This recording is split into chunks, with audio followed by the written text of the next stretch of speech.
Business idea आहेत, काहीतरी कल्पना आहेत, अशा मुलांना म्हणजे काय असतं की अनेकांना बिझनेस करताना तुम्हाला हॉटेल करायचं आहे किंवा काहीतरी तुम्हाला मेडिकल करायचं आहे, मॅनेजमेंट मला करायचं आहे. मग केलं कसं पाहिजे? एखाद्याला हॉटेल चांगलं टाकायचं तर ते हॉटेल कसं करावं, त्याच्यासाठी परवानग्या कुठल्या पाहिजे. माझ्या मनात जी आयडिया आहे, कुठलंही काम करताना पहिले बिझनेस प्लॅन तयार करावा लागतो.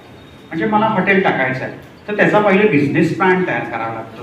म्हणजे हॉटेल कुठे टाकायचं आहे, कसं टाकायचं आहे, कशाविषयी कुठले पदार्थ असले पाहिजे त्याच्यात, मला त्याच्यात भांडवल किती टाकायचं हे तुम्ही सांगता आणि त्याला परवानग्या कुठल्या पाहिजेत, अशा सगळ्या गोष्टींसाठी देआसरा मदत करते. म्हणजे तुमच्या डोक्यात कल्पना आहे आणि तुम्ही देआसराला अप्रोच झाला तर देआसरा फाउंडेशन ह्या पद्धतीने तुम्हाला सगळ्यांना मदत करते.